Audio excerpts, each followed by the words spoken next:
Eigens für uns wird der Trabant 1.1 Prototyp aus dem Fundus des August Horch Museum geholt.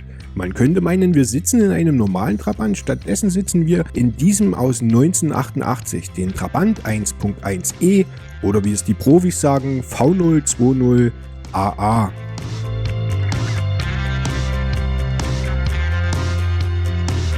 Das Volk verlangte eine neue Form. Geld war freilich knapp und so wurde ein Auftrag erteilt, den Trabant 1.1 ohne viel Einsatz neuer Formen neu zu gestalten. Doch auch dieses Design war schon zu aufwendig, so wurde der Trabant 1.1 schlussendlich nur mit minimalen äußeren Veränderungen gebaut.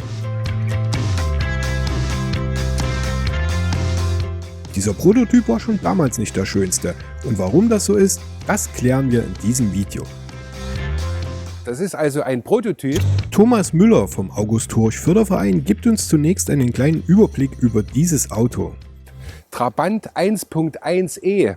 Das Skurrile ist daran, das Ganze stammt aus dem Jahr 1988.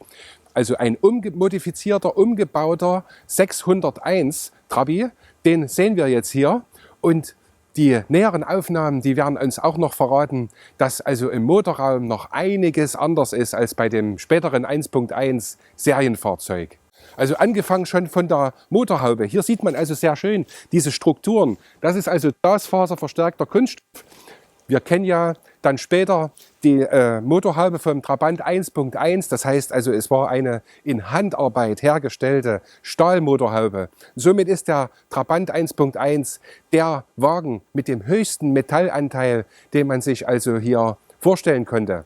Ja, bei dem Kombifahrzeug, also Trabi Universal 1.1, der hat ja sogar dann hinten auch die Heckklappe noch aus Stahl. Aber darum geht es jetzt hier nicht. Wir sehen also hier in den Motorraum rein und da ist also auffällig, wie dann hier das bei 1.1 üblich war, die Lüfteranlage für die Heizung. Also das erste Mal tatsächlich eine aktive Heizung für den Fahrgastraum, der also dann sehr schön mollig warm geworden ist. Ne? Und hier, man sieht, denkt vielleicht, das ist irgendwie so eine Militärfarbe. Die NVA hat auch ein ähnliches Grün verwendet. Und hier geht es natürlich bei dem Ventildeckel darum, es ist einer der ersten Rumpfmotoren, die hier aus Karl-Marx-Stadt gekommen sind. Und diese Produktionsanlage, die also ja, 1984 hat man schon die Verträge mit Volkswagen unterzeichnet, sodass die Rumpfmotoren aus Karl-Marx-Stadt tupfen genau dem Volkswagen-Motor 1.1, wie er im Polo zum Beispiel zu finden ist, dann gleicht. Ja, das hier noch beschriftet mit 54T, was auch immer das heißen mag. Vielleicht die Vorgeschichte.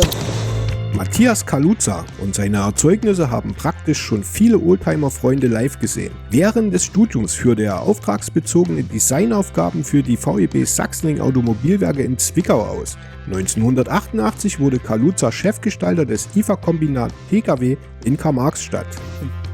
Es war ja im Grunde genommen eigentlich die vorrangige Idee für das neue Triebwerk im Prinzip eigentlich ein neues Auto zu entwickeln. Das, was im Prinzip dann 1988 angekündigt war für die Serienproduktion und auch da eingeführt worden ist, hat ja äußerlich kaum Änderungen an der Front beziehungsweise auch am Heck gehabt. Und es bestand halt eben auch schon durch die DDR-Presse, ich sage mal, die großen Bedenken, dass das bei der Bevölkerung ankommt.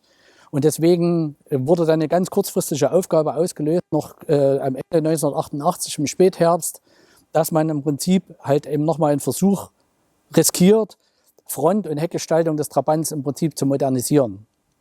Wir waren eigentlich zu dem Zeitpunkt nur damit beschäftigt, eine neue Karosserie zu entwickeln. Ich hatte ab 1986 eine Designabteilung in Chemnitz aufgebaut, die dann auch mit Studenten, die ich dann nachgezogen hatte, dann auch zum Laufen gekommen ist und wir ausschließlich im Prinzip Vorserienentwicklungen betrieben haben, oder Neuentwicklung betrieben haben, die noch gar nichts mit der Serie zu tun hat und wir hatten eigentlich mit der Serienentwicklung gar nichts zu tun.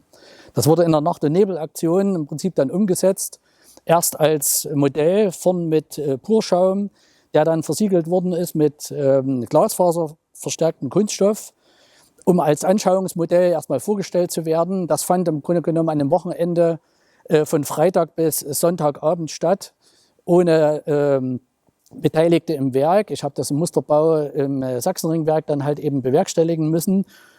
Zuvor sind Zeichnungen entstanden, die Zeichnungen, die dann, ich sag mal, von der Kombinatsleitung begutachtet worden sind und man sich dann für eine Variante daraus entschieden hat.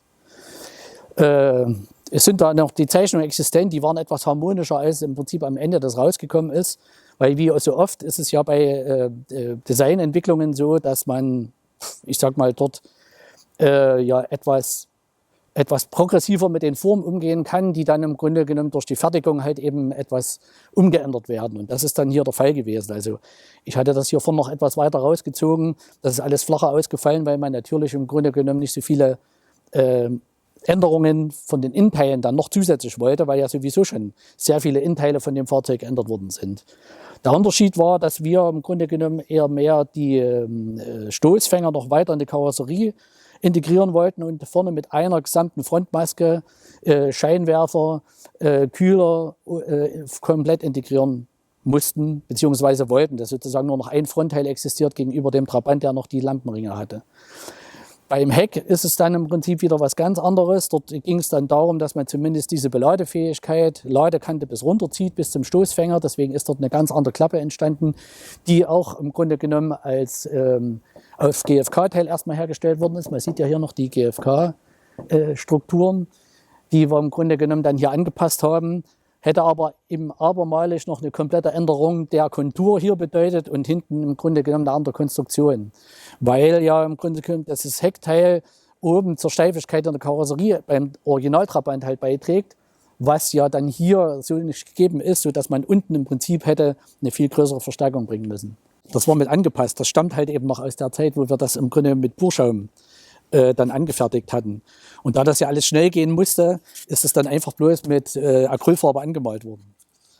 Aber es ging eben darum, dass dann halt eben solche Formen mehr zusammenpassen. Und hier sieht man schon, wie die Abweichungen waren, ne, gegenüber meiner Heckklappe, die wir dann aus Purschaum gebaut hatten.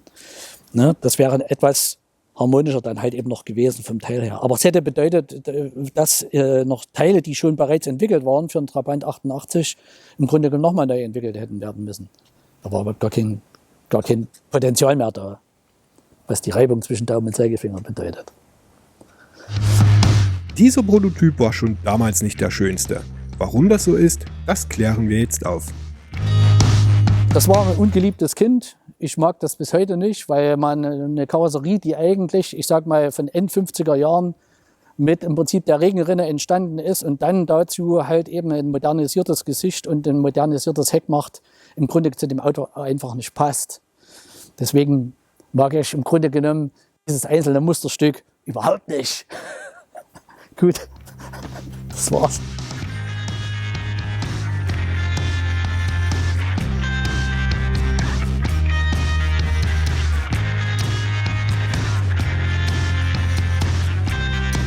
An dieser Stelle auch nochmal ein herzliches Dankeschön an das August-Horch-Museum in Zwickau und natürlich auch an den Förderverein des August-Horch-Museum in Zwickau.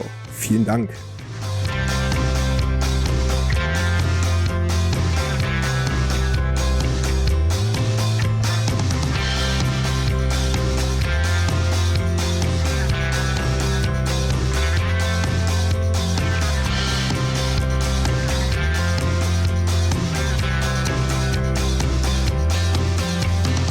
Wie immer hoffe ich, das Video hat euch gefallen. Über einen Daumen nach oben oder gar ein Abo würde ich mich wieder urst freuen. Bis bald, euer Jan.